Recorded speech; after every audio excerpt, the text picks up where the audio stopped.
We're live. Good evening, everyone. Welcome to our regular council meeting for Monday, July the 12th. Deputy Mayor Anderson has sent his regrets. He's not able to join us this evening. So we'll call the meeting to order. We have a very lengthy agenda tonight, 724 pages, I think, to be precise. So let's all try to stay on point as much as possible and move through this as efficiently as we can. Anybody making presentations or delivering reports, try to keep to the larger issues as much as possible. Council's had an opportunity to review the agenda, so try to leave out as much extraneous stuff as we can, and hopefully we can get through this. So with that, we will begin with the playing of the national anthem, and I would ask that you stand if you're able for that.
We would also like to acknowledge the traditional territory of the Anishinaabe, including the Ojibwe, Potawatomi, and Chippewa, and the people of the Three Fires Confederacy.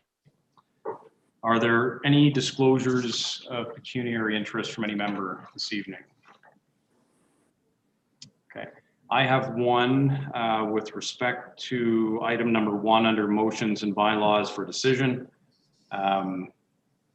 I provide legal services for the applicant from time to time, so I will make a declaration on that basis, and I have filed the written declaration with the clerk. If nobody else is making any declarations, okay, we'll move on. Can I get a motion to approve the minutes from the Committee of Adjustment and regular council meeting held June 28th? Councillor Buffett, seconded by Councillor Fegan. Any discussion on those minutes, either set? Okay, all in favor? That's carried. Were there any questions submitted for question period? No questions for this evening, Your Worship. Okay. So we have a presentation this evening from the Shelburne Splash Pad Committee. We're going to provide an update to council on their fundraising efforts. So I see Bella is on and Sandra, there we go. So I'll turn it over to you guys. Oh. Sorry to put you right on the spot as soon as you joined in, Sandra. Sorry. Good timing. I didn't realize you were having me on this early. First up. Yeah. Okay, I'm just going to share my screen right now.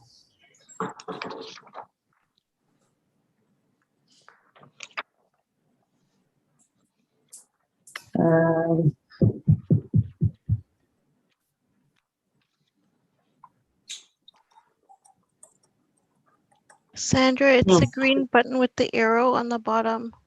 I just did that. Okay. Now I'm looking for my presentation here. Okay. No, it's not on here. Just a second.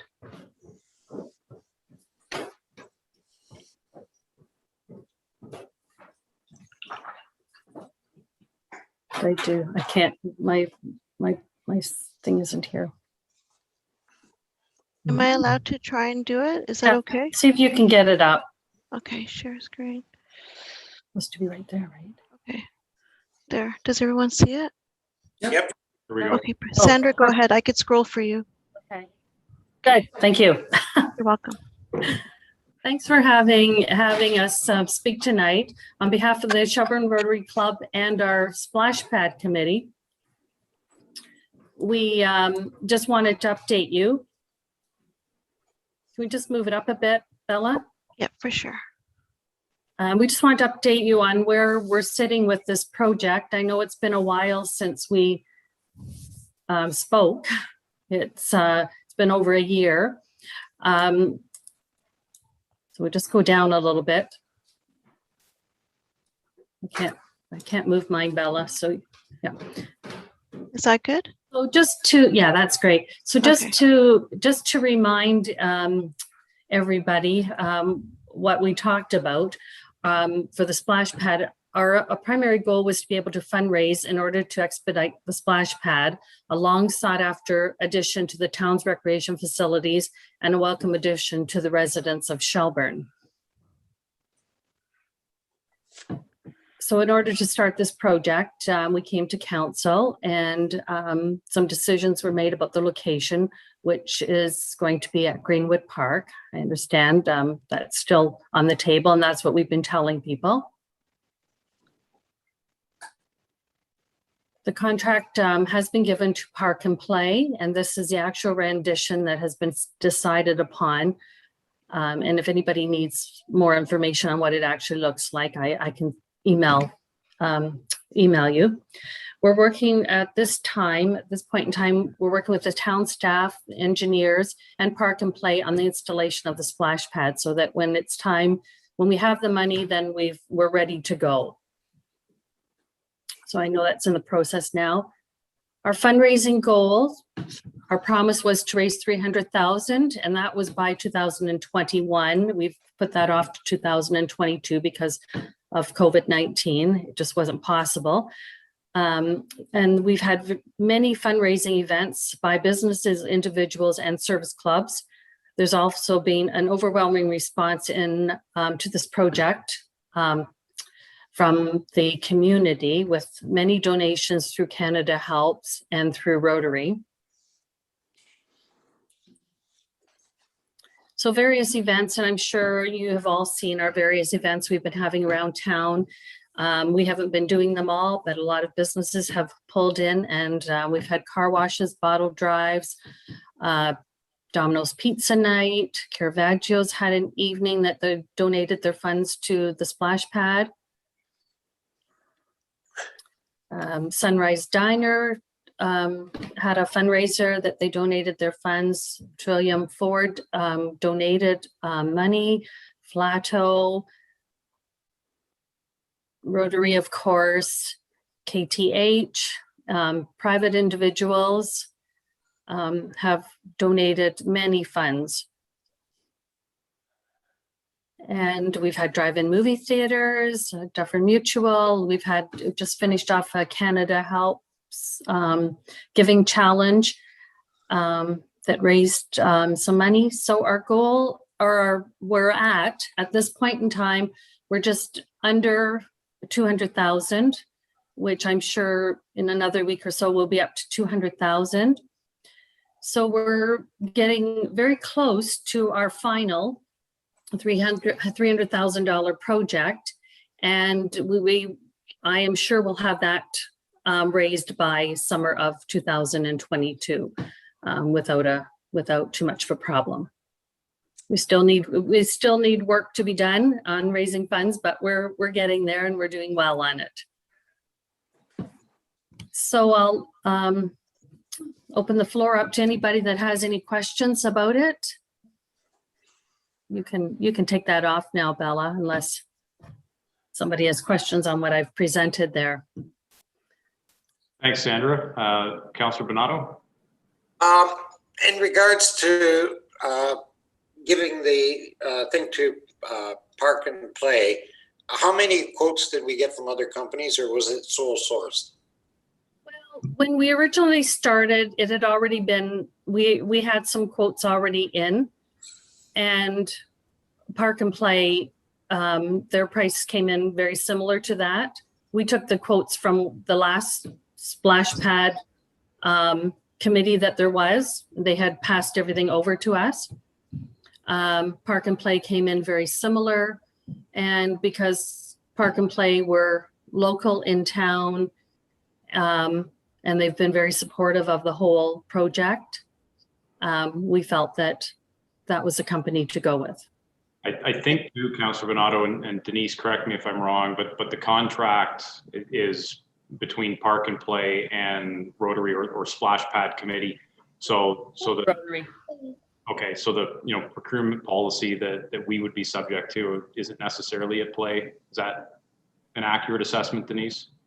So we had reviewed the standard purchasing approaches of the town with the Rotary in a number of discussions, and the commitment is their commitment, and they've made that decision. So what we've looked at is how to ensure that on the servicing and the installation and the project site oversight, that how those two would be integrated and that company would be assigned the infrastructure. So it's all been worked out with respect to how we are going to tender and or quote our side of the project to align with this particular supplier.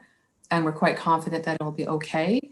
And we did go over, if we had have tendered it, the process that would have been completed through our purchasing policy.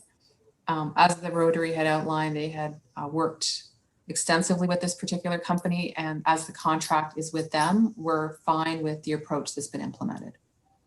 Yeah, so I guess my concern, like the mayor mentioned, was in regards to our purchasing policy. So if it falls within our purchasing policy and we follow the right direction, we're not breaking any of our policy rules, then I'm content. That's where I was coming from.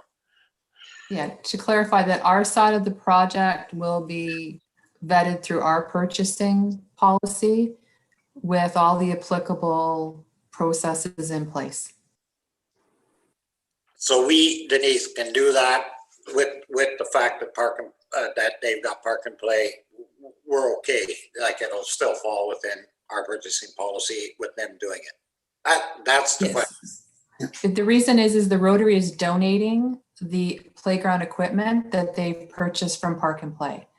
Yeah, And all of the warranties and all of that stuff will be assigned to the town. So yes, we're accepting donated equipment or infrastructure, and our side of the installation of the project will still be administered through our purchasing policy to acquire who will do that side of the work. okay, so that's not been given out yet. I get it. Okay, thank you. Councillor Wagner. Yes, thank you very much. I guess my question would be, are you anticipating an increase in the fees for the structures, I guess, themselves, now that we've had to push off, about a year or so? So, I mean, I know materials have gone up across the board on many things. So I'm just wondering how this affects your budget. Gone back to Park and Play just a few months ago and got it quoted again because we sort of anticipated that might happen. So they've re-quoted it. It hasn't, we've had to maybe adjust some equipment, that type of thing, to make it still fall into our budget. But I'm quite confident that we're okay with that. But yes, we're probably going to have to start putting money down and purchasing the equipment just so that it doesn't go up anymore. And because we've got enough money, I think, to purchase the equipment at this point in time, or we're pretty close to it anyways. We may have to, store it somewhere, that type of thing. But yeah, I think we're at the point where we're going to start saying this is exactly what we want and we'll purchase it now. Awesome. Thank you very much. Just a quick follow-up question, I guess, for Carrie. Is there any way to help out with the splash pad committee with adding more contribution from the town?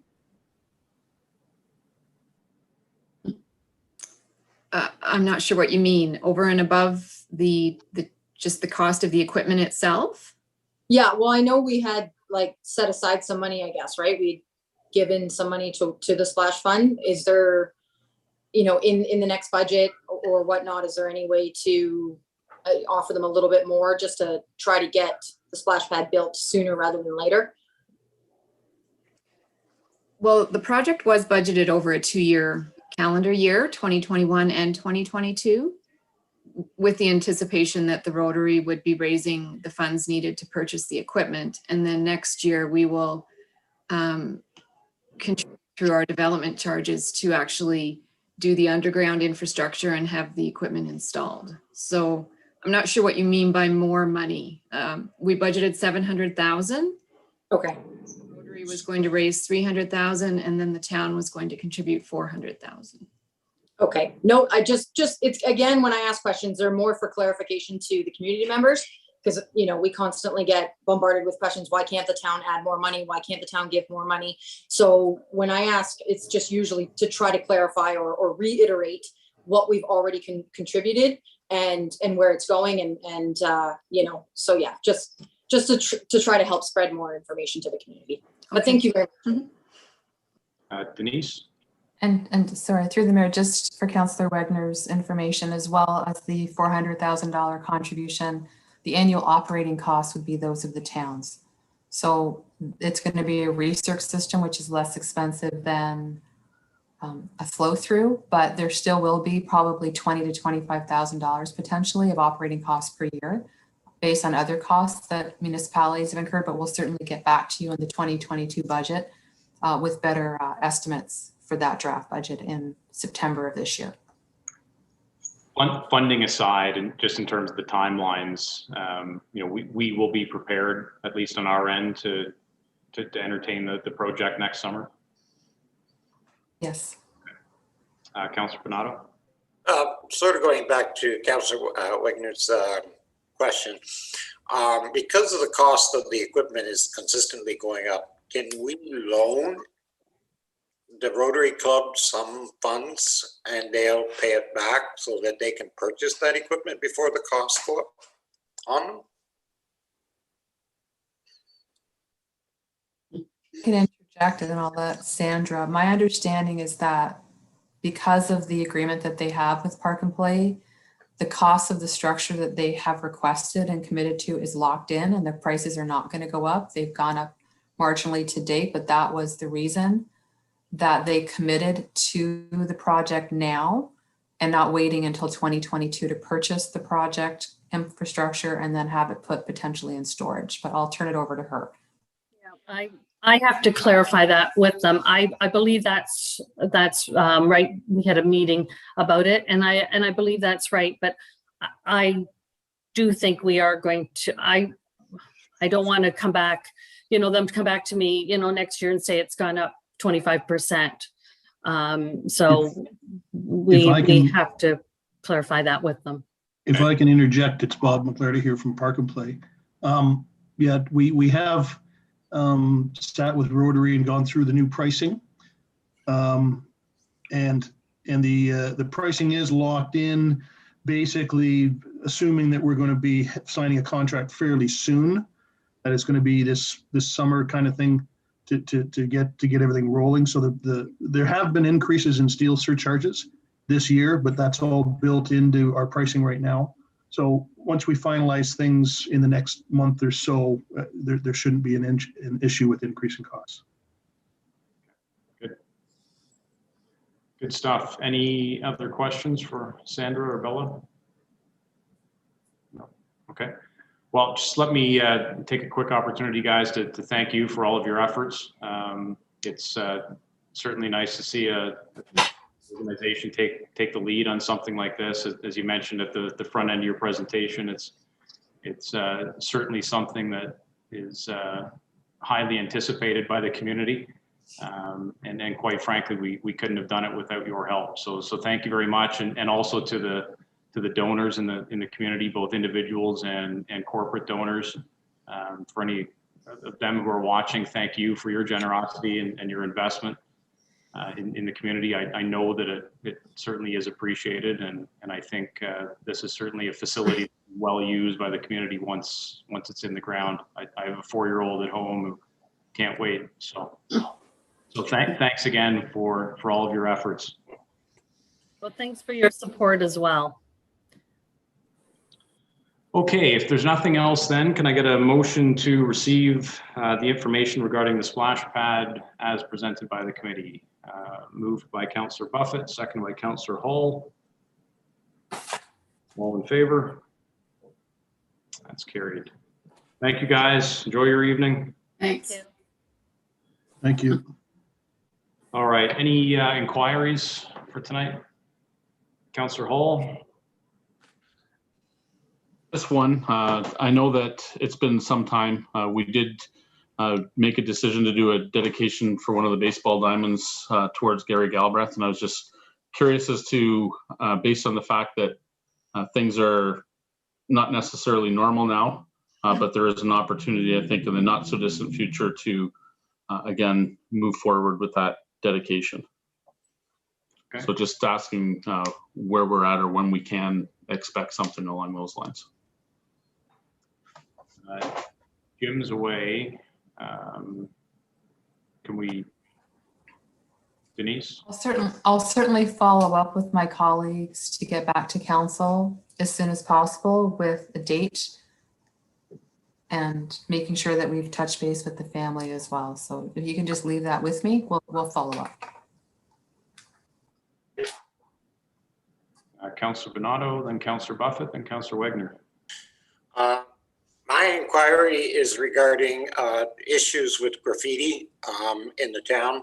We had, I don't know if Jennifer got my photo or not, of a mailbox that was totally graffitied across. I've got sidewalks with graffiti on it.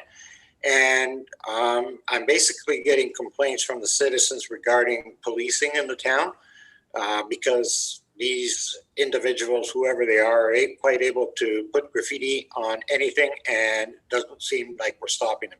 So we don't have police patrolling through the streets. So I know I raised the issue with the mayor earlier today, and I'm thinking that we need to have police presence within the community a little stronger than what it is. Need them patrolling the streets and making sure whoever these individuals are that are putting graffiti down on mailboxes, sidewalks, and even in the intersections, they're graffitiing the lines of the intersections. So they're quite active within the community. Okay. Yeah, Councillor Donato, I'd mentioned earlier that we had a meeting scheduled with the OPP. It was originally scheduled for today. It's been moved to Wednesday morning. So I'll certainly bring up those concerns and pass them along to Inspector Ward. Most of the instances that you're referring to are sort of along Greenwood Street. Yes, yeah, right along Greenwood Street. If you look on the sidewalk, we have graffiti that says FTP, and I can only imagine what that's supposed to mean. HK on another section of the sidewalk. Duke was written right across the mailbox, one of those mailboxes.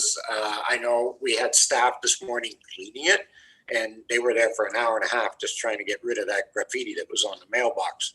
So whoever this individual is, he's doing not only the sidewalks, like I said, but also the intersections. He's writing on our white lines in the intersection. So it's pretty well along Greenwood right now, but I'm sure when he gets tired of doing Greenwood, he'll start moving along some other streets. Okay. I will pass that along on Wednesday. Councillor Buffett.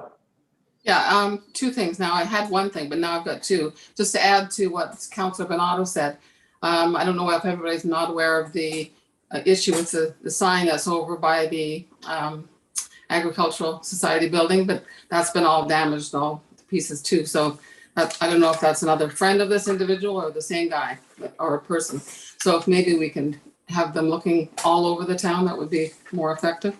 So my other issue was with relation to the downtown area and all the disruption that the businesses have had in that area with all the fencing and dust and everything else. Now that everything's settled down a bit, I was wondering if through you, Mr. Mayor, to the CEO, if we could maybe consider having the windows washed in that section, because the dust was so heavy that you can't even see out the windows. And that's not something that, you know, normally would be the case. Like normally they would clean their windows, but this is such a heavy residue all over the place that I think it would be a gesture of goodwill to consider that. And then also in that regard too, when I was looking out the window at the office last week, while they were doing the cuts on the interlocking stone, around the trees, they lifted the grates up and there's a lot of weeds coming through there. So if maybe the works department could remove some of the weeds there, and then everything will look, you know, nice and neat and tidy, and we can get on with life. Denise, do you want to comment on that in Jim's absence?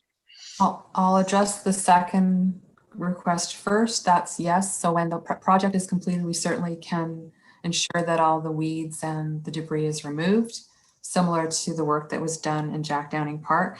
To the first request, I'll certainly review that. I think that it's certainly something we'll look at in terms of costing, recognizing that it wasn't in the scope of the project, and there was unfortunately a lot of dust and other materials that are now stuck on these buildings. So we'll just have to look at whether we have the equipment to power wash, whether we contract that out. But again, let me talk to my colleagues, and we'll certainly follow up with the BIA with the request. Thank and you. Council. Thank you. Okay, perfect.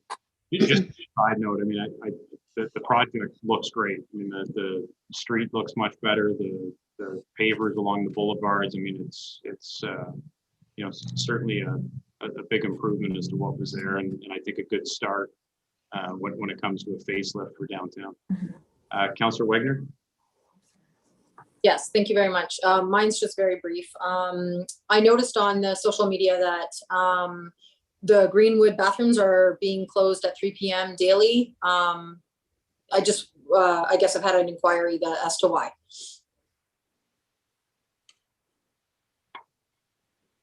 Denise.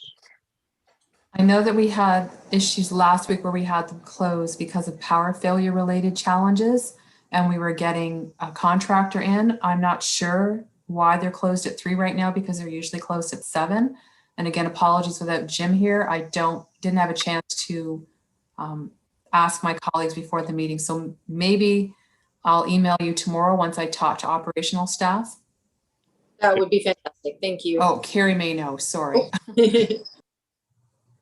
I'm not sure where the repair is at. We're likely waiting on parts, just like everything else that seems to break down these days. With COVID, we're always waiting on getting the parts. But it's something that happened after one of the thunderstorms last week, and the locking mechanism is broken.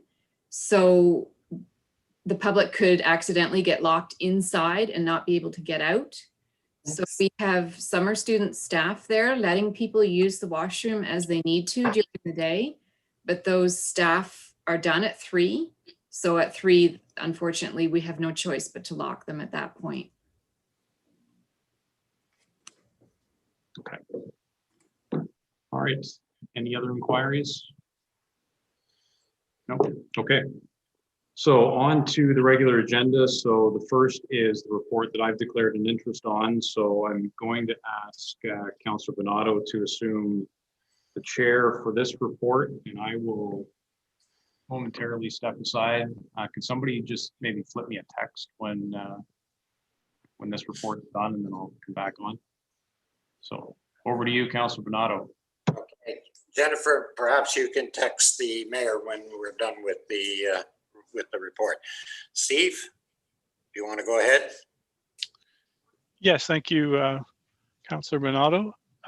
So you'll find report P 2021-28 in your agenda package. And I just have a few quick slides to provide some orientation to this application for site plan approval by Turnstone Contracting Limited.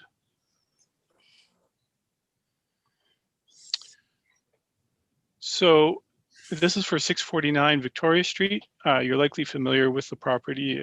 That's where the Service Ontario office is. The property is located on the north side of County Road 11, east of Victoria Street, south of the Shelburne mini storage units operated by the same owner. And there are 3 homes along the west side. So access to the property is via an existing paved entrance on the east side of the property. There's a secondary gravel entrance closer to the middle of the property. And as you can see, the property's been developed in pieces, starting with what you see here, which is the first 4 units of the building. That's referred to as phase 1A. Those are leasable commercial industrial units that are all operating currently. The rest of the building, units 5 and 6, were joined together and constructed as a 2-story interior storage unit building. And that's been completed as well and is currently operating. So that's a bit of a sub-phasing of the original approved site plan. So the original plan approved in 2011, so about 10 years ago for the property, was for a 14-unit phase 1 industrial mall building. So over time, as I say, the owner has sub-phased that with the first 4 units built, and then the second 2 units, or the 5th and 6th units, combined together as a 2-story interior storage building. So some minor changes to the site plan and some sub-phasing along the way. So more significant change is proposed now, and that's the application before you tonight, which is to add phase 1C as a separate building with a gap in between. Part of the reason for that is to ensure adequate fire route access. It does change the layout a little bit from the original, but the overall orientation and location of buildings is more or less the same as the original 2011 site plan. With the addition of phase 1C for additional storage units, as similar to phase 1B, there will be the need for additional parking, which is proposed in front of the building here. So all of this area of the site would now be paved, additional parking spaces added and striped, and that's basically the majority of the works. There may be some other works required as well to ensure adequate hydrant access for all of the storage units. So the owners provided, because it's a different design of building than what was contemplated in the original approval, it provided some elevation drawings to illustrate what the building would look like. I included all 4 sides of the building in my report, but just to give you a quick look at some line drawings. So some stone veneer with some siding type of material above that, lots of windows on the front of the building is what's proposed. And then the back of the building would obviously be much more utilitarian for the storage units. So some of the storage units would have exterior access via overhead doors. And then there are a couple of proposed common loading doors, but the majority of the storage units would be entirely accessible from inside the building.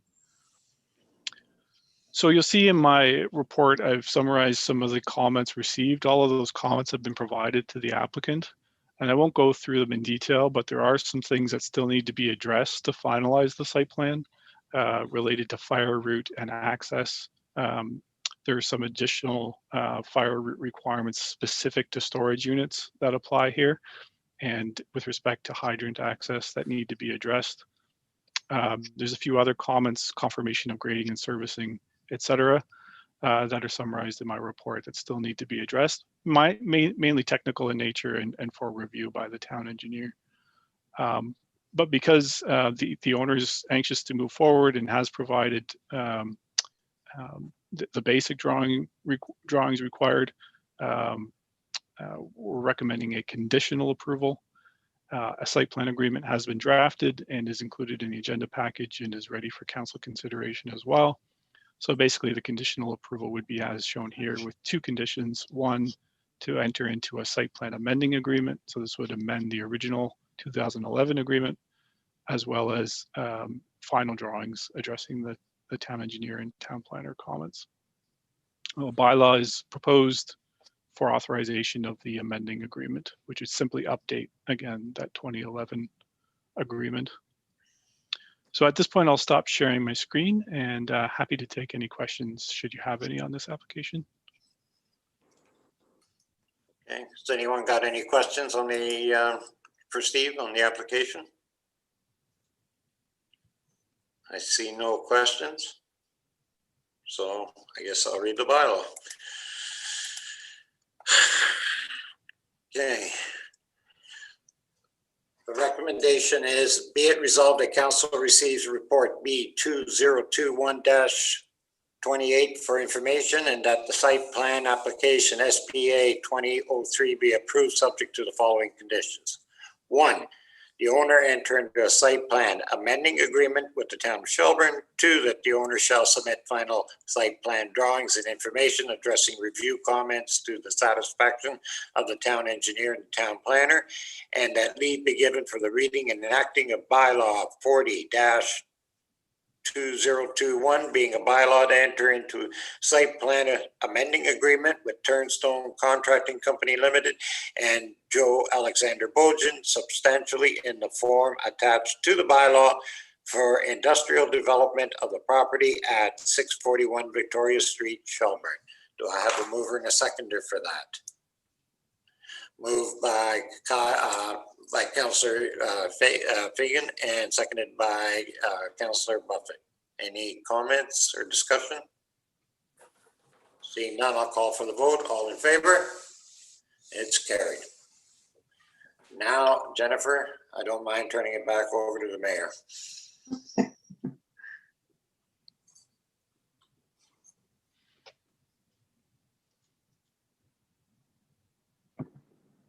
Hopefully he hasn't left the building, gone home on me. Oh, there you are. I thought you were going to leave me with the rest of the meeting. I was getting a little worried there. Thank you for stepping in and doing that. All right, so next up is another application for site plan approval, this time in respect of 108 Prentice Drive. So Steve, back over to you. Okay, and I do have another quick presentation. Hopefully this one will be even quicker than the previous one, as it's fairly straightforward. Just let me share my screen.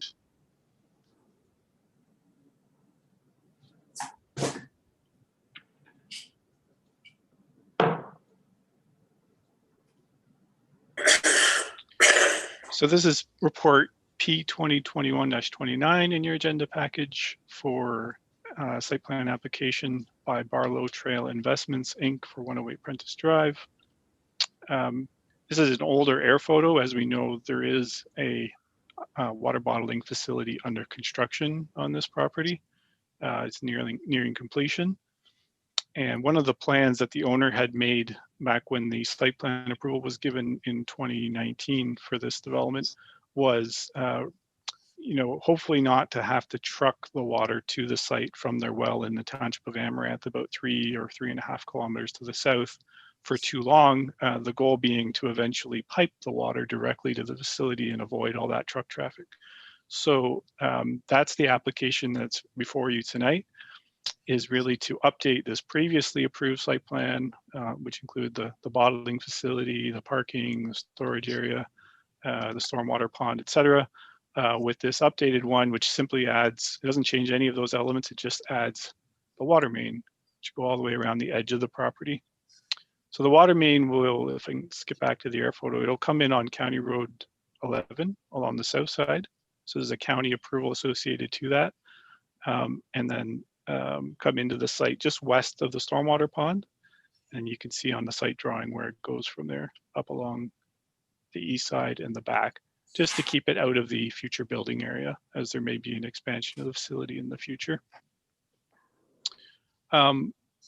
So my report summarizes all of the application details, as well as the previously approved site plan from 2019, the approval requirements for the water main, and the connection of that through county right-of-way down the township road to the well in Amaranth, and also the agency requirements, circulation comments received on this to date. So because there were still a few comments outstanding or to be confirmed at the time the report was written, and as of tonight, we've recommended a couple of conditions for the approval of this application. Site plan amending agreement is required, obviously, to update the site plan drawing in the 2019 agreement, and then final design drawings for the water main. Some cross sections and other engineering details have been requested, and that information will be needed to satisfy the town engineer.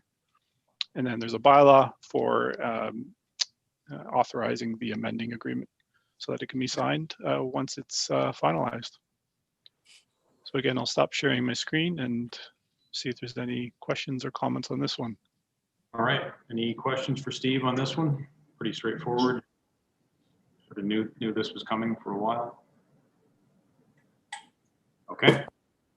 If not, I will read the recommendation and then ask for a mover and seconder. Be it resolved, the council receives report P 2021-29 for information, and the site plan application SPA 21-03 be approved subject to the following conditions. Number one, that the owner enter into a site planning amending agreement with the town of Shelburne, and two, that the owner shall submit final site plan drawings and information addressing review comments to the satisfaction of the town engineer and the town planner, and that leave be given for the reading and enacting of bylaw number 41-2021, being a bylaw to enter into a site plan amending agreement with Barlow Trail Investments, Inc., substantially in the form attached to the bylaw for the industrial development of the property at 108 Prentice Drive, Shelburne. Moved by Councillor Bernardo, seconded by Councillor Hall. Any discussion on that? All in favor? Carried. Okay. Steve, you're up again. So the next one is another site plan approval, this time for Highland Heights Elementary School at 200 4th Avenue. Yeah, and another brief presentation. This one has been mentioned previously during the servicing allocation discussions, just to make sure through those decisions, some reserve capacity was maintained for this project, knowing that an expansion to the school was coming and is related to the growth of the residential areas in the west side of town. So you're familiar with the site. A large school site houses two schools, the Senator Dufferin, the high school, as well as the Highland Heights Elementary School. And part of the Highland Park or Natasha Patterson Memorial Park with the track and field is also within that school property, and other parts of it are on the town park property. So you can just see the overall context. The proposed addition will be on the west side of the school. You can see on the air photo how the building steps down here. There's a bit of there's a one-story height portion and a two-story. So the second story would be added over top of that one-story portion for additional classrooms.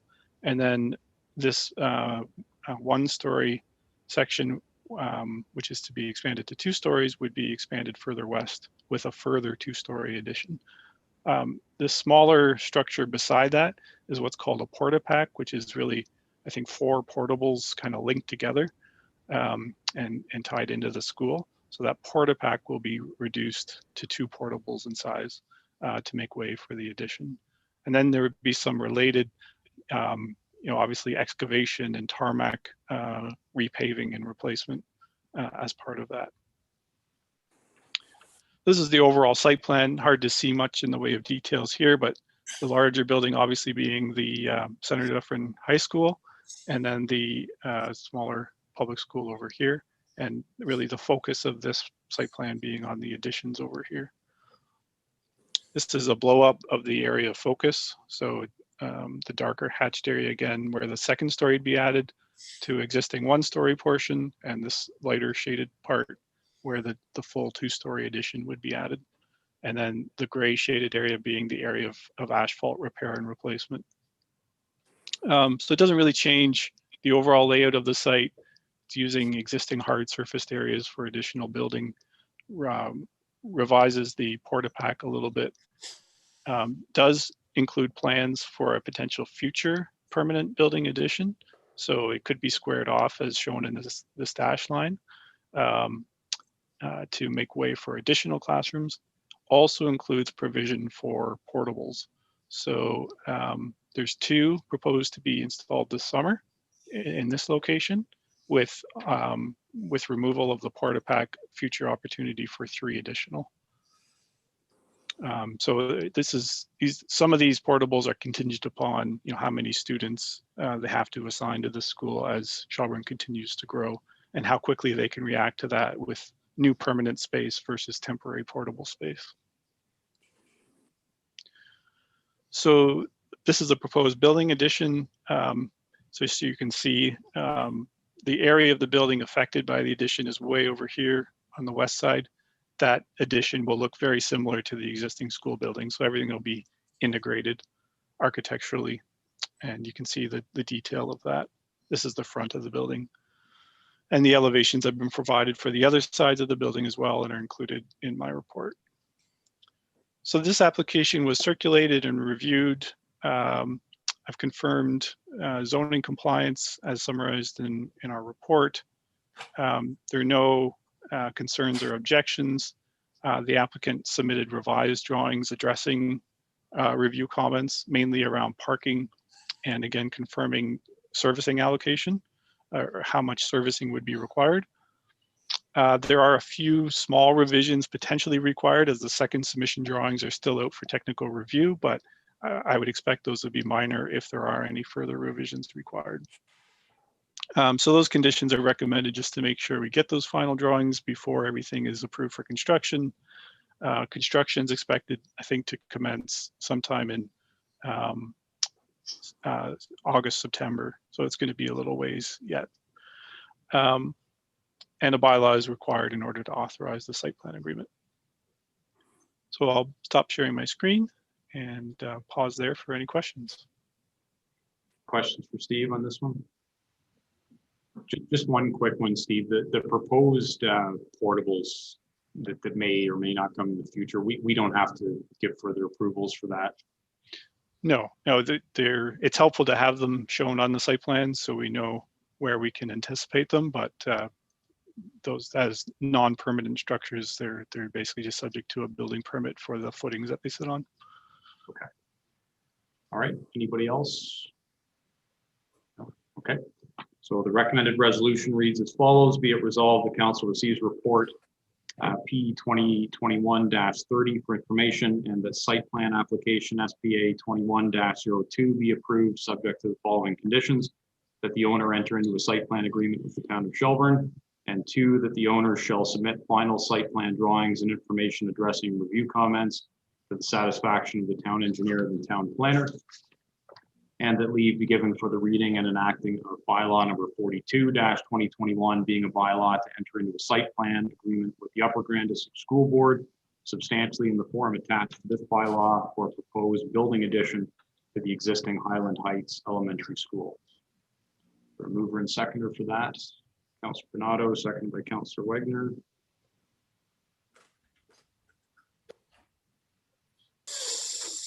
Councillor Wagner, do your kids go to Highland Heights or are they at Glenbrook? Glenbrook, but I have friends at Highland Heights. So this is needed. More than welcome by the parents and school community. Okay, all in favor? It's carried. All right, next up, we have another report from the town planner. This one in respect of the development charges funding agreement for the intersection improvements at Highway 10 and 301 Colonel Phillips Drive. Yeah, no presentation slides on this one. It's just an agreement. This was identified in the site plan agreement for this development that there would be some cost sharing on the intersection, really cost sharing with past growth, because the town has collected funds towards this intersection signalization through the Summerhill subdivision and other development in that part of town, so that there would be funds available to complete the signalization at the appropriate time when MTO would permit that. And all that's based on certain traffic thresholds. And although the town had sought to have this intersection signalized when Summerhill was first built, as a new intersection, it didn't meet that requirement. And now that it's an existing intersection, there's a different threshold, and MTO advised that the signalization is required, and this plaza is required to do it in order to fully open the rest of their buildings. So the work is underway, as I'm sure you know, and it's going well. Staff have been attending the regular progress meetings. It's the same contractor working on that one as did the one across town at the east side on Highway 89. And same idea here, where because the signalization benefits and is a result of multiple developments, there's a development charges funding component to it. So that funding component was set out in the development charges study that was done by Hempson last year. The only update to that is we're recommending an inflationary factor be applied because the town's DC rates are actually increased by inflation using a prescribed index every year. So that adds a little bit, with the total amount being approximately $970,000 as the DC funded portion. And there is already that amount available in the DC reserve for road related improvements to fund this project. So the agreement simply sets out when the payments would be made relative to the progress of the project and the requirements for the owner to obtain those payments, with a holdback of 25% of the DC portion until everything is finished and accepted by the town and the MTO.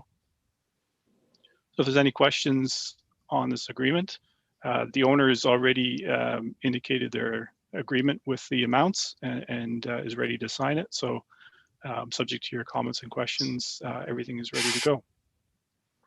Okay. Any questions for Steve on this one? No. Okay. So the resolution reads, be it resolved, the council receives report P 2021-30 for information, and that leave be given for the reading and enacting of bylaw number 43-2021, being a bylaw to enter into a municipal works funding agreement with 2477838 Ontario Inc., substantially in the form attached to the bylaw, for signalization and other improvements to the existing intersection of Highway 10, Colonel Phillips Drive, and third line of warning. Get a mover and seconder on that. Councillor Hall, seconded by Councillor Fegan. All in favor? Carried. Okay, Steve, you're up again for Scone Developments subdivision agreement. Yeah, all right, moving right along. So there was a pre-servicing agreement not too long ago for this development, and the construction is underway. So they've been bringing the fill into the site to raise the site to the required grade. There's some site servicing works underway for installation of sanitary and storm services. It's a bit of a challenging site because of the how tight it is to some existing homes in the area and limitations on access. Some of the work that's required on First Ave and Second Ave, of course, is a bit disruptive to the neighborhood as well. However, we've been working with the owners to try to minimize those impacts as much as possible. So the subdivision agreement really is the final legal agreement required for this development in order for it to get final approval, which we expect to come back for council to consider final approval either in August or early September, so that ultimately the plans can be registered and the owner can start to apply for building permits. So just a reminder, this is 33 townhouse units that have draft plan approvals, including subdivision and condominium approvals. The main difference with this development, as opposed to normal or typical subdivision developments in town, is that all of the works and services, the road, the stormwater pond, the water, sanitary, the storm services will be privately owned and shared amongst the homeowners as to future ownership and cost as a condominium common element. So all of the lots and blocks in the development, we parcels of tied land to those. Other than that, it's a fairly standard agreement. There's no parkland dedication with this development, so there will be a payment of 5%. So basically the value of the land that would otherwise be dedicated, which that fund can then be used towards improvements to any park in the town or to parkland acquisition elsewhere in town. There are some urban design guidelines, and I've attached to my report the home models with the elevation drawings using the marketing materials that the owner has provided. And you will see this come back to council as well for one other reason, in addition to the final approval, which is there's a drainage outlet required across the county lands to the west, as well as 5 John Street, which will require some easements with those owners. So that will require committee of adjustment approval.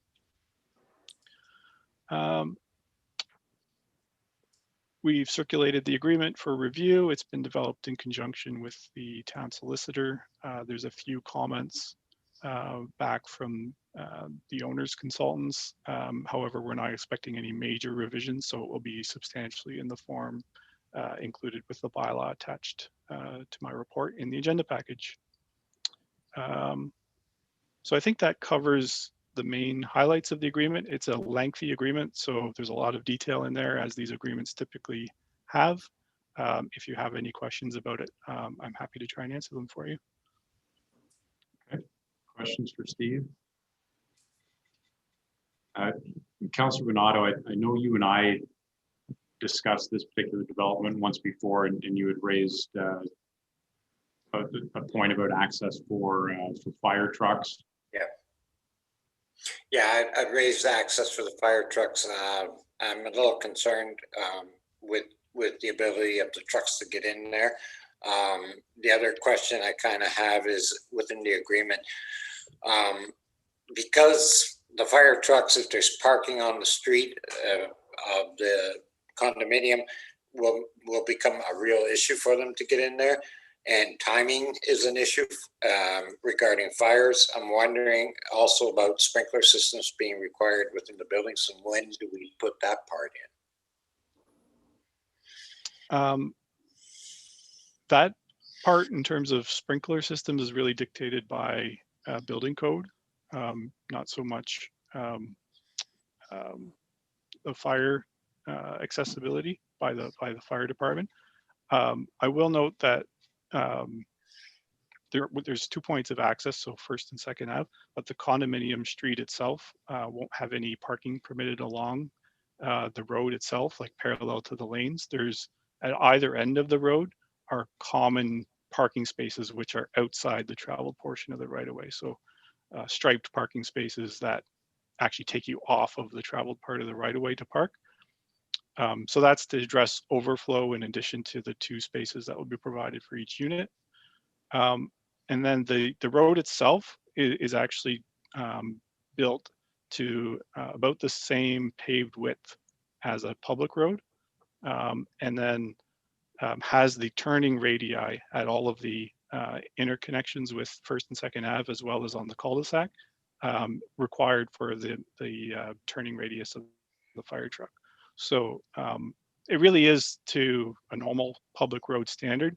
The reason it had to go to a condominium common element in this is because the right of way itself is much narrower, but the road accommodates all the same turning movements and vehicle capacity that a normal public road would. Okay, let me give you another point. In the Lakeview subdivision, I drove by even this morning, 2 vehicles in the driveway, and second vehicle, for whatever damn reason, is partially on the road.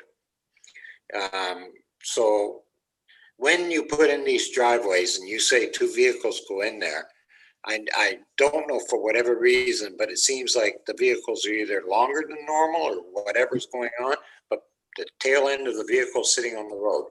Imagine a fire truck coming through there, and if there is a vehicle tail end or a third vehicle parked in that driveway, partially on the road, that fire truck's just going to take that rear end right off. Yeah, that's illegal parking. You're not permitted to park like that. It obviously requires some enforcement, but is that between the sidewalk and the road? Like, is that in the driveway apron? It's within the driveway, and the sidewalk is on that side. Yeah. And so now the question is, because it's condominium, it's private. Well, who enforces what? So if there's a like on-street parking violation, and because the town has interest in obviously required to maintain emergency access, that can be enforced by the town. So we'll have to make sure that that gets added into the no parking bylaw when the road is ultimately constructed and prior to occupancy, because you'd want to have the ability to enforce that no parking requirement, I think, for the fire truck access. That's something I'll review further with the town solicitor just to confirm that, because the ownership of the road actually rests with the condominium authority, and they'll have their own bylaws, and through those bylaws they'll have their own abilities to enforce the rules. What I will say is that these types of developments tend to have better compliance with rules like that, because every owner of the whole development lives in the development. So you always have the eyes on the street. And if somebody's parking where they're not supposed to, you have the 33 owners of the development who are going to report that to the condo board, and then the condo board can take whatever action they need to.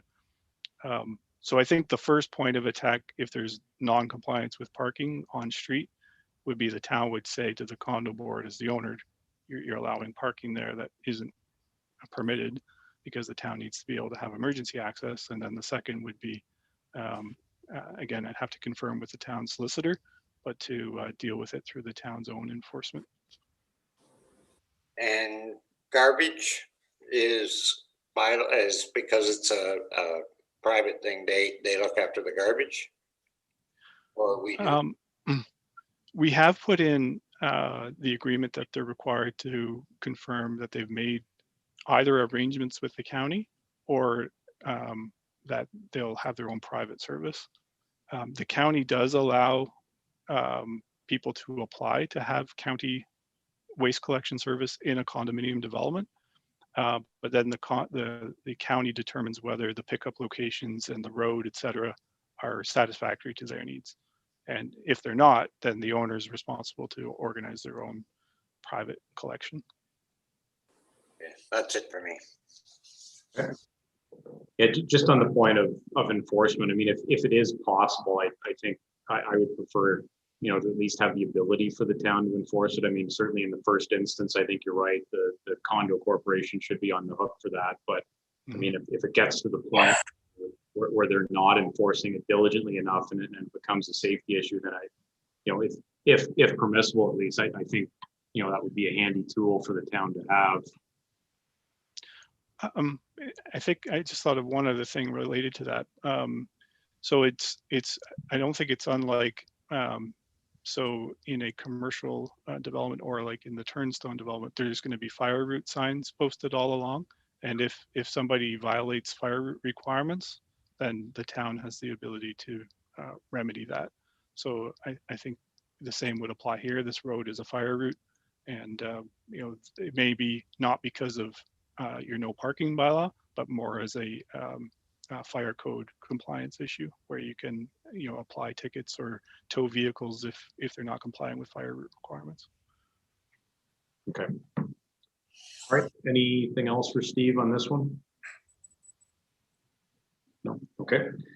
So the recommendation is, be it resolved, the council receives report P 2021-32 regarding the subdivision agreement for the Scone Developments Inc. Shelburne Town subdivision, and that leave be given for the reading and enacting of bylaw number 44-2021 to enter into an agreement with Scone Developments Inc. for the Shelburne Town subdivision development, which are file numbers DPS 1702 and DPC 1702.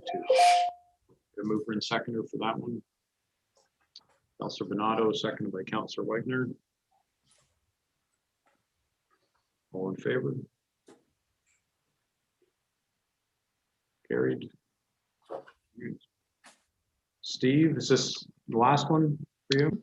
Yeah, this is the last one for me.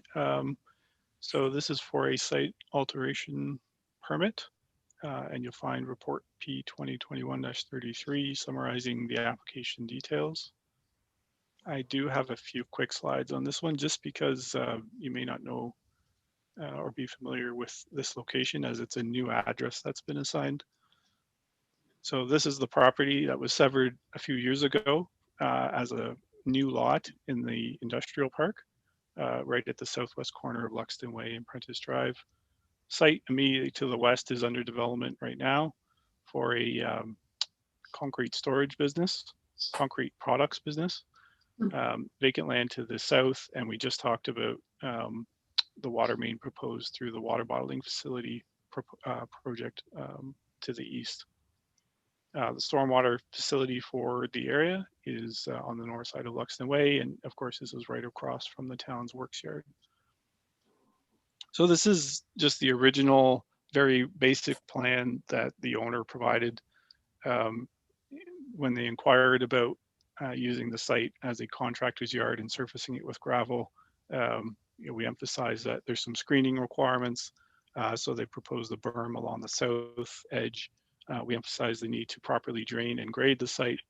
So they've shown the general grading of the land towards existing catch basins on Luxton Way to drain to the storm sewer system.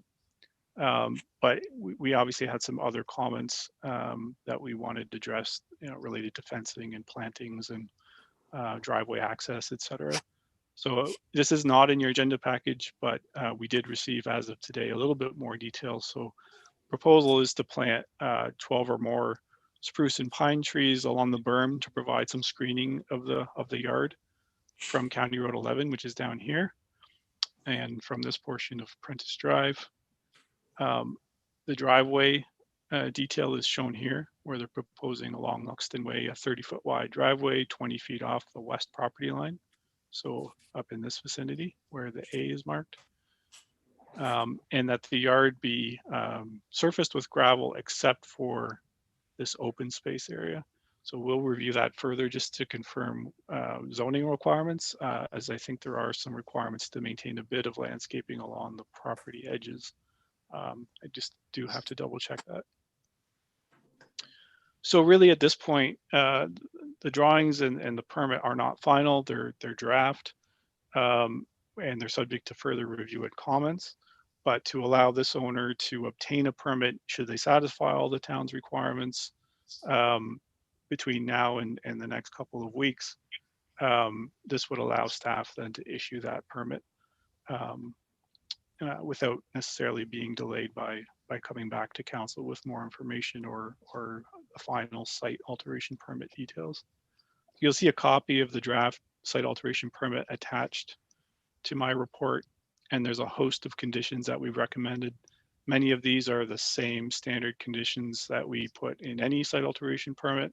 There's a few unique ones, such as the landscape planting strips along Luxton Way, and fencing requirements in accordance with the town's bylaw. I think that's about it. The rest is more about minimizing construction impacts. So there are some engineering review comments still to come in on this.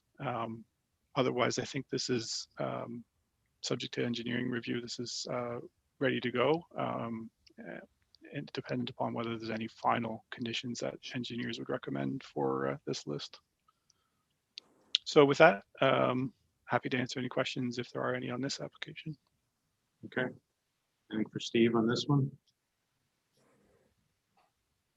No. Man, we are really moving through this. All right. Okay. Well, oh, Denise, did I speak too soon? No? Okay. All right. Okay, so the recommendation is be it resolved, the council receives report P 2021-33 for information, and the council authorizes staff to finalize review of the request for approval to permit site alteration submitted by Hornby Holdings Inc. for the vacant industrial property located at 115 Luxton Way, and to proceed with issuance of the site alteration permit, subject to the applicant satisfying town engineer review comments and with the conditions as outlined in planning report P 2021-33 and such other conditions as may be required by the town engineer. Mover and seconder for that, Councilor Bernardo, seconded by Councilor Buffett. In favor? Thank you, Steve. Thanks, everyone. Have a good night. We'll see you You soon. too. Good night. Okay, next up is reports from the CAO regarding the service delivery review. Denise, over to Mayor you. Mills. Thank you. So I just was going to provide an update. We were waiting because, as council is aware, we had applied for a grant. So the good news, I'll start with the end of the book first, is that we did receive confirmation recently that we were successful in our application to the province. We received confirmation from Minister Clark, Ministry of Municipal Affairs and Housing, about a week ago, that we would be receiving $70,000 for our service delivery review. So because of that, we can move forward with the project, which was originally included in our 2021 budget as a carryover from 2020 for only $25,000. And I'm just addressing the finances first, where we'll look at realigning, if that's what council supports, the $25,000 that we had budgeted for either SDR related recommendations or other priorities that council would like to see that money's devoted to in either 2021 or alternatively 2022. So what we're looking at is assigning this project to the same firm that completed the county's service delivery, which we also participated in with respect to there being two streams of that analysis, one for the county and one for the lower tier. And I'll address those specific recommendations from Optimus that were in the county's recommendations that are specific to indoor recreation and fire services. So this report is outlining what the modernization fund and our grant generally included with respect to the detail. The grant requires, for the condition of being accepted, that the assessment must be completed by a third-party consultant or organization. It cannot be done by staff. So we would have to hire a consultant. For the sake of expediency, as well as the fact that this company in the RFP that was completed by the county included the provision that any lower tier that might be interested in working with them could do so. And they also have the knowledge, as a significant amount of work was completed with our participation in the county's review. So that report was provided to council in February, and then there was subsequently a special meeting in March of 2021. So just to outline what the general scope of the service delivery review will be, it will be looking at organizational structure, efficiencies, and effectiveness. It will look at scope of services, both current as well as future. There will be significant stakeholder engagement, including the consultation with each member of council, vetting and reviewing your strategic priorities and where you would like to see this municipality and town move. It will also provide best practices and some benchmarking with other municipalities of our size, recognizing that we're growing significantly. It will also look at budgets as well as how we become a more fluid and responsive organization based on future structure. And what's an important facet of this is that it is not based on solely that there would be savings, cost cutting, or reduction of services. That is not the intent of a service delivery review solely. It is to actually be more responsive and responsible to what the needs, wants, and desires are of the community, as well as council, reviewing those priorities through your budget process. So that's in a heartbeat what it's going to be about. It's going to be a lot of work. We originally expected to know in May about the grant, so we're a little bit behind, recognizing the ministry and the province are dealing with significant challenges and program reviews with the pandemic, among other things. So we have to have this report through Optimus, who's recommended to be the company that completes it, by the end of November at the latest. And we would anticipate, as part of that program update and the analysis, to be back before council in obviously November of 2021 and outline any budget implications or considerations for the 2021 budget, or alternatively the 2022 budget. So specific to the service delivery review, council had asked staff for an update a little while ago. And what I've suggested, as opposed to trying to come up with cost estimates and timing and process analysis at this point, that it would be best and more strategic to align that with the service delivery review at the initial stages.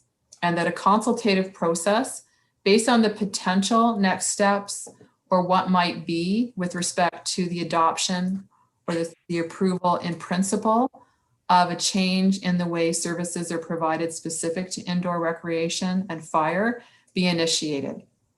I have suggested that a potential format for that would be to create a consultative team comprised of the mayor, member of council or councilors, most likely my position or another member of senior staff.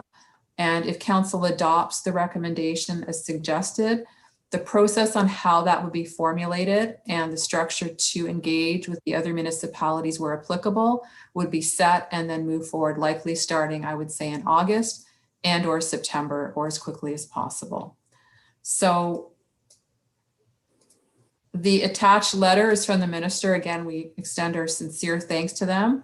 And I've also just included some abbreviated information just so that council has before them what the current contributions are as it relates to recreation and fire in terms of the contributions per each participating member. And again, for us Center Jeffery Recreation Complex, and it is in brackets that the allocations have been in place since 1978. You can see that Shelburne is responsible for 62% of all costs, both operating and capital. And for fire, which is a formula which is based on 3 different scenarios being put together, which is the calls average per year, the households and assessment. Our current 2021 contribution is about 54.69, rounded up. If you round up, 55. If you round down, 54. And I'm taking the mayor's guidance very seriously, even though we're really ahead of schedule, to be swift and quick and to the point. So that's it for this report. I'm happy to answer any questions. Okay, thank you. Questions for Denise? I'll just make a comment. I'm glad to see the direction you're suggesting there in terms of the consultative process moving forward with our municipal partners. And that certainly aligns with commitments that I've made to some of our colleagues, that sort of next steps will be handled through a consultative process with them at the table. So tonight is step one, to get the contract secured with the consultants, and then your suggestion of setting up a team to meet and consult with our partners, I think is a good one, and certainly one that I would support. Anybody else have any thoughts on that? No? Okay. So the recommendation is, be it resolved, the council receives report CAO 2021-08 Service Delivery Review Town of Shelburne for information, and that Optimus SBR Inc. be assigned the project for a budget of up to $70,000 and the funding provided for the project by the Province of Ontario through the Municipal Modernization Program's second intake. And that as part of the SDR, the consultation and discussions be commenced with applicable municipalities regarding potential directions and options that could be supported regarding council support in principle of the recommendations specific to indoor recreation and fire services from the County of Dufferin Service Delivery Review Part A, and the dissolution of the boards of management whereby each service area would be directly delivered by the town of Shelburne. Get a mover and seconder for that. Councillor Buffett, seconded by Councillor Bernardo.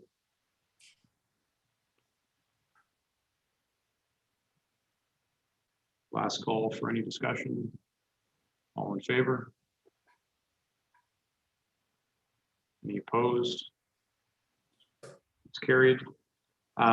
Jennifer, could I just ask that a copy of that resolution be sent to our municipal partners where that applies, so the partners with CDRC and the fire department? Yes, sir. Thanks. All right, next we have a report from the treasurer regarding the June 2021 financial report.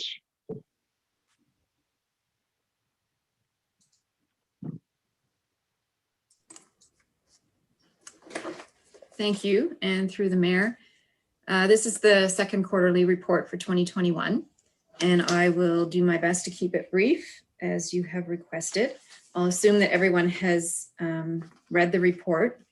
It has the standard appendices showing where we are at this point in time in the budget, And different from last year's report, because of COVID, we had listed several of the projects that were identified in the 2020 budget as whether or not they were going to occur or not because of COVID. So in 2021, I didn't do that this time. So council can assume that if a project was identified in the 2021 budget, it is going ahead as planned, unless we as staff have already identified otherwise. We are still seeing some fluctuations in the budget due to COVID, mainly revenue related. However, the difference with the 2021 budget is that we were prepared for that and budgeted accordingly. So our revenue loss will not be as high as what 2020 was. So Appendix 4 lists the awards that we have extended during this second quarter. And that was for security cameras at Town Hall, as well as security monitoring, the boulevard trees, and the medium duty pickup commercial truck for the Public Works Department, which when we included the truck and the blade and sander, it came in over budget. So we had to drop the plow and sander and just purchase the truck at this point. And in 2022, we will include the cost for the blade and sander that has to go on the front of the truck. And that's due to COVID, is the increased price in trucks. If anyone's tried to purchase a truck lately, you would soon find that out. Financial impacts that we are experiencing is, as I said, low, with the exception of deposit interest at the bank. And I've just identified there how staff has invested some funds in a higher interest GIC just to help mitigate the decrease in our interest bearing rate. Staff had previously informed council that we were successful in receiving the ICIP COVID Resilience Infrastructure Grant. However, we weren't allowed to talk about it in public. As of June 29th, we have received confirmation that it has been formally announced, and the details are listed in the report with respect to the chiller replacement and window replacements that we are planning at Town Hall. And further to Denise's report with respect to the Municipal Modernization Program, we were successful in receiving that funding. So the main focus of this report is something that we never want to talk about, and that's long-term borrowing. So the RFP has been issued for the water storage, and it's closing July the 15th. And we are in the process of issuing the RFP for the Well 3 arsenic project. So staff has looked into borrowing rates and has identified that Infrastructure Ontario, as an agent of the province, has the best rates available for us as a municipality. And with our next council meeting only 2 weeks away, we probably won't have an opportunity to bring a report back to council on the water tower results when that RFP closes. So that brings us to the end of August, which is our next council meeting. So incorporated into this motion, I have requested that council authorize staff to apply to Infrastructure Ontario for our loan for the water tower.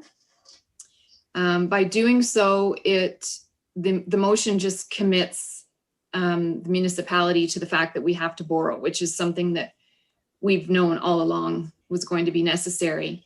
It doesn't commit us to the amount that we're borrowing or what we will end up actually debenturing, because we don't know what the RFPs are going to come in at yet. Infrastructure Ontario has changed some of their lending, like some of their loan opportunities, and staff are looking into whether or not we would even consider pre-funding the Well 3 once we know what those costs will be, just so that we can lock in the interest rates that are available to us right now, because they are at a considerable low rate. And I just went on to say, just identifying what the current loans that we do have existing, what the rates that we are paying for them are, and that our debt policy does not permit us to exceed loans longer than 25 years. And it is expected that both these loans will be 20-year loans. And with respect to taxation and water and sewer, there is a couple paragraphs in there just explaining where we're at with tax arrears and water and sewer arrears. We have experienced an increase in tax arrears, and it is mainly due to water arrears that have been added to the tax accounts, because we are still not shutting off water due to COVID. So in past years, once a water shut-off notice was sent out, that would, sometimes entice people to come in and make their water payment. But in this case, we have transferred an awful lot of water arrears to the tax accounts. And we are looking at some collection efforts as well. With respect to the 2022 budget, I've included a draft schedule, which pushes things out by a month compared to what we normally do. And that is mainly because of the SDR report that we're expecting in November. We want to be able to incorporate as much of it as council desires into the 2022 budget. So we've decided that extending the budget process into January may be helpful for us. In addition, staff have started working on the 10-year financial capital plan, which will also be presented at the same time as the 2022 budget. And it will be in accordance with our recent development charge studies, our water rate studies, our capital asset management plan and inventory, and as well as the 12 big moves from the CIP, which is expected to be coming to council for adoption, I believe. I'm not sure if it's the end of July or the August meeting. So there's a lot going on between now and budget time, but whether or not we end up debenturing sooner than later remains to be seen. And we do have some development charges and reserves that can be used to help offset the amount that we borrow, but we also have to be cautious not to deplete those reserves, because it is the intention that some of those reserves will actually end up making the debenture payment for us in the coming years. And that's all I have. If you have any questions. Questions for Denise? Councilor Bernardo?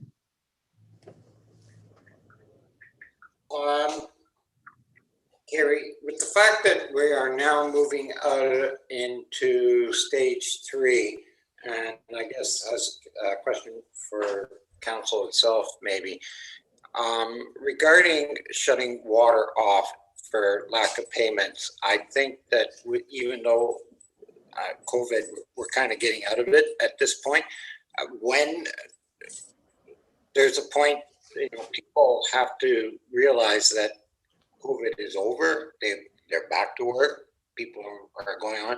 When do we start shutting water back off? Well, I don't think there's an appetite to do that yet, simply because of one of the requirements of COVID is frequent hand washing. So we don't want to, force a family to not be able to wash their hands. There is only a short window of time when we're able to when we're able to shut off water, just because of weather. And by the time we get through stage 3, I believe we'll be pretty much entering into the period of time when we can't shut water off again because of pipes freezing. So I don't anticipate that happening in 2021. I'm just concerned with, as always, when we get into tax arrears, that people start getting into huge trouble because of the fact we're adding water to their taxes. And it becomes an issue, you know, the more you owe, the harder it is to climb out of that hole. And that is my concern for people. So, you know, at some point, you can't, they got to realize they're getting into a deep well.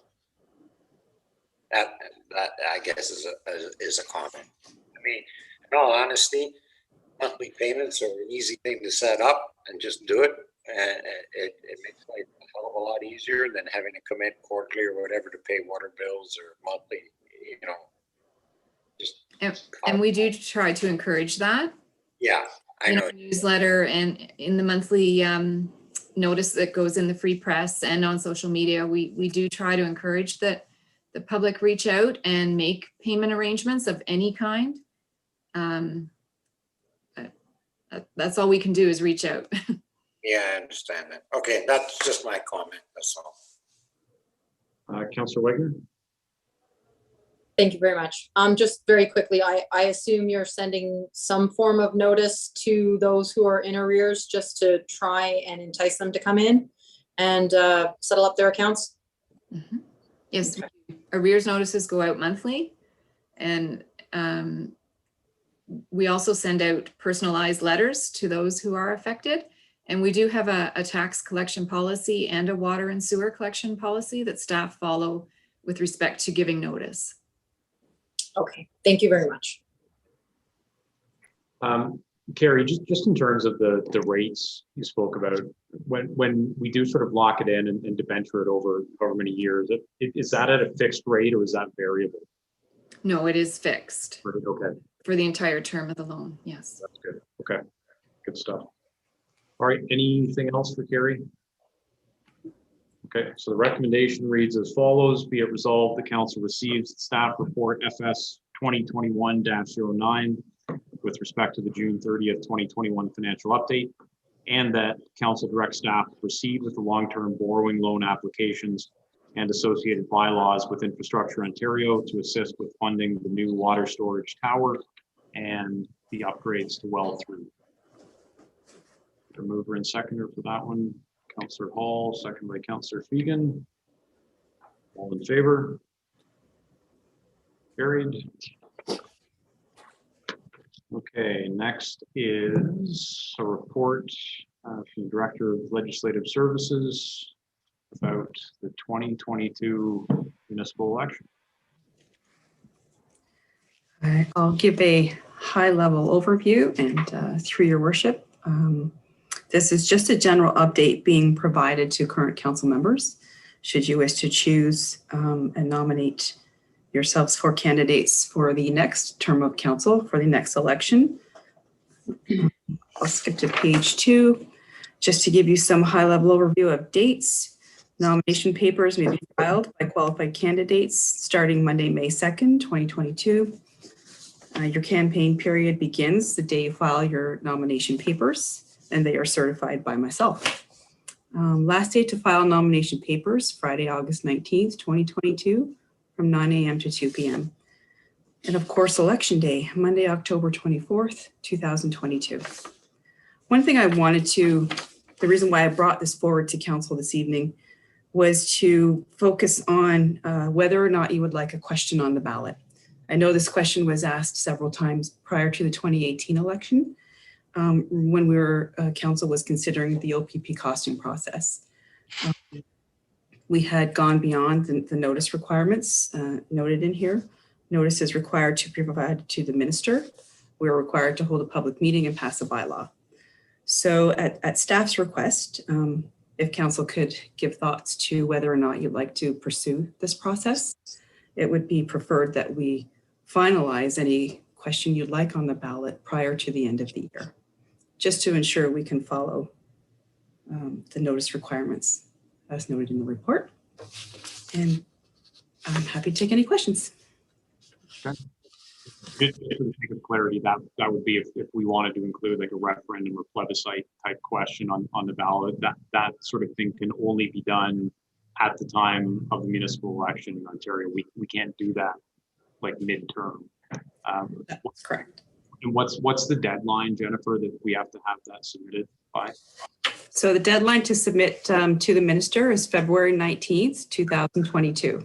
So prior to that date, it would be preferred that we hold a public meeting and we provide notice to the minister, pass the bylaw. You also have to give notice for appeals to the bylaw and notice to the public as well, and allow for a public opportunity to participate. Okay. So give that some thought, I guess, everybody, if there's anything pressing that you would like to see post the community as a referendum. Have we ever done one of those in the town of Shelburne? I mean, certainly not in recent memory, but. Not since my term with the town. I don't recall seeing anything prior to my term as well. I mean, it's not something that's widely used, I don't think, in Ontario, but it is there and it's available, so. Okay. All right, well, if there are no other questions or comments, then can I get a mover and seconder to receive that report? Councillor Hall, seconded by Councillor Wagner. All in favor? Carried. Okay, next, their clerk's report regarding an extension of the Integrity Commissioner's agreement. And again, through your worship, a high-level overview of this one. We currently have Mr. Guy Giorno providing Integrity Commissioner services to the town, and he's done so since 2016. His contract had expired July 1st. However, the letter attached as Appendix 1 notes that he will continue to provide services until a successor has been appointed. So the County of Dufferin went out for an RFP process to obtain Integrity Commissioner services. They've since appointed ADR Chambers, Inc. Included in that contract was the opportunity for lower tiers in Dufferin County to obtain Integrity Commissioner services through ADR Chambers, Inc. Staff have not had a chance to review the contract from ADR Chambers or compare any financial or budgetary implications. So we've reached out to Mr. Giorno and had requested an extension to his contract, and he is agreeable to that. So this report is requesting a 2-year extension to Mr. Giorno's contract to take us to July 1st, 2023. As noted in the financial impact section, to date, we have paid $260 plus HST for his services in 2019, $100 plus HST in 2020. Nothing so far for 2021. We do pay him an annual $90 retainer fee, and he charges $100 per hour in the event his services are required. Any questions? Thank you much. Councillor Bernard. Why the 2-year extension? How long does it take to look into what the county has done? Like, with their RFP, if they are able to extend it to the lower tier, how long does it take for us to look into that and see if it's of value to us to go similar to the county? It would just take some time for staff to review the contract provided to the county from ADR Chambers and to review the budgetary costs associated with that.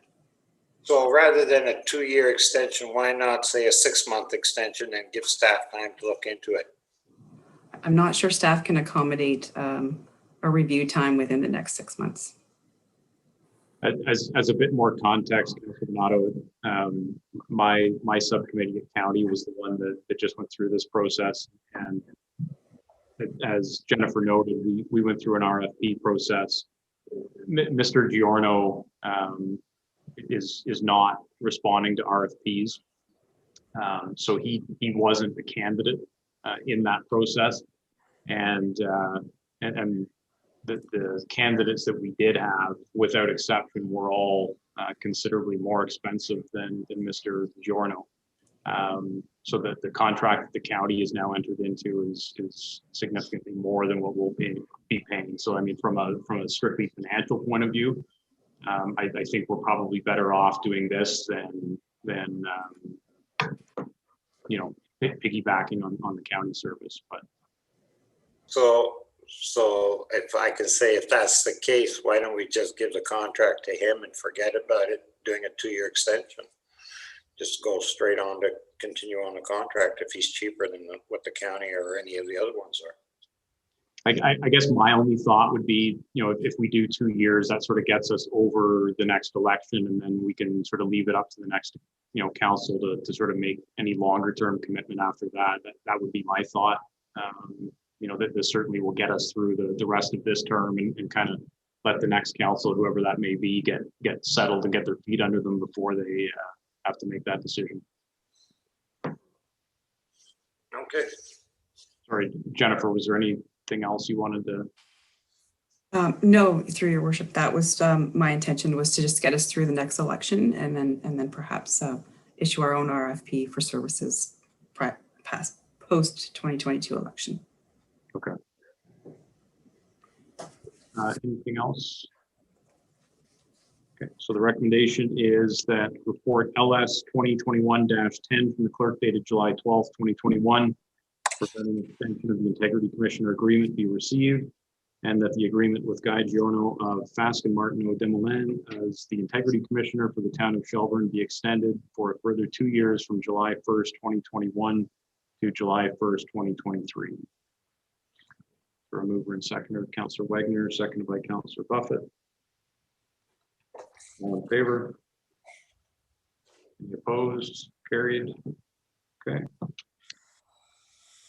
Okay, next is a bylaw, which is included to establish additional bus stops. Denise, did you want to provide any context for that? Through yourself, Mayor Mills, this is in follow-up to the report that I provided a few months ago that we were going to be adding weekend service, which actually commenced on July the 10th, this past Saturday. And in order to have those stops formally included within the county's contract with the ministries and the funders, we needed to identify those. So this is just a formality to make sure that those 2 spots that were included in the locations that were provided in that report are formalized. Okay. Any questions on that? Okay. So the motion reads, be it resolved that leave be given for the reading and enacting of bylaw number 39-2021, being a bylaw to enter into an amending agreement with the Corporation of the County of Gray for the purpose of establishing bus stops within the town of Shelburne. Mover and seconder, Councillor Fegan, seconded by Councillor Wagner. All in favor? Carried. Okay, next is an information sharing agreement between the town and the Police Services Board. This is just sort of a formality. We have to have this sort of agreement in place. So a copy of that is included. Being signed if approved by Chair Fazackerly and myself, and it basically just provides that certain information can be shared between the town and the Police Services Board as required. Is there any questions on that? No. Okay, can I get a motion then to adopt that agreement? Councillor Bernardo, second by Councillor Hall. All in favor? Carried. Next is consideration of a resolution from the Police Services Board, and that was simply to include some biographical information of the Police Service Board members on our town's website. When the town was policed by Shelburne Police Service, we did have a separate website dedicated to that service, and there was some board information on that. Now that we've transitioned to OPP, I believe, Jennifer, all PSB minutes and agendas and whatnot are just included on the town's website. So I think the board just wanted a bit of space dedicated for information about the board if anybody was interested. Any thoughts on that? That's doable, I assume, Jennifer. It's not a difficult ask. No, it's doable, yes, sir. Okay. Okay, can I get a motion then to receive that resolution And I guess we should attach some action to that. Ask staff to coordinate the inclusion of that information on the town's website. Does that sound okay? Councilor Bernardo, did I see your hand? Okay, is there a seconder? Councilor Hall, all in favor? It's carried. Okay, and finally, under the regular agenda, a number of Community Excellence Award nominations for consideration. So I will move that council receives those nominations, and further that we invite the recipients to a future meeting of council to receive their awards. Is there a seconder for that? Councilor Fegan, all in favor? Carried, thank you. Okay, any councilor motions this evening? No, okay. Communications, is there anything there that draws anybody's attention? Okay, can I get a motion then to receive those items listed under 8.0 communications? Councilor Hall, second by Councilor Wagner. All in favor? Carried. All right, so at this point, ask for a mover and seconder to move into closed session pursuant to section 239 sub 2 sub B of the Municipal Act to discuss personal matters about identifiable individuals, including municipal and local board employees. Councilor Bernardo, seconded by Councilor Fegan.